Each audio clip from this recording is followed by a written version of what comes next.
എല്ലാരോടും പറയണം, എല്ലാരും അറിയണം.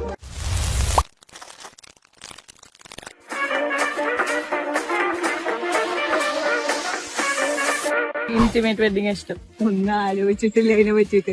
ഫ്രണ്ട്സും ഫാമിലിയായിട്ട് അങ്ങനെയൊക്കെ ചോദിച്ചാൽ അത് ഓരോരുത്തരുടെ ഇഷ്ടം. വലിയ പരിപാടിയായാലും ചെറിയ പരിപാടിയായാലും നമ്മളെ ഫ്രണ്ട്സ് ഉള്ള പോലെ ആദ്യം. ഇതുപോലെ കല്യാണം കഴിയുമ്പോ തന്നെ കടം ആഡംബരമായിട്ട് കല്യാണം നടത്തിയിട്ട് കാര്യമില്ല. അതില്ല. അടുത്ത ലോ നടക്കാൻ വേണ്ടി തെന്നിത്തിരി നടക്കും. കല്യാണം കഴിക്കാൻ താല്പര്യമില്ല. ഇക്കാലത്ത് ഇതുപോലൊരു പയ്യനോ? കല്യാണിലേക്ക് ഒരു വർഷമല്ലേ വരുള്ളൂ. ചേട്ടൻ പറഞ്ഞാൽ 50 മതി. 50 വേണം നിർബന്ധം. 25 കാശൊക്കെ മാറ്റി വെച്ചാൽ നമുക്ക് അന്ന് തന്നെ ട്രിപ്പ് പോവാം. ആ കല്യാണം എന്നൊക്കെ പറയുമ്പോ എല്ലാരും അറിയണ്ടേ. ഹൽദി മെഹന്തി അങ്ങനത്തെ ഒന്നും വേണ്ട. അതൊക്കെ എന്തായാലും ഉണ്ടാവും. അനാവശ്യ ചെലവുകളല്ലേ. ആൾക്കാർക്ക് ഫുഡ് കൊടുക്കുക പറഞ്ഞു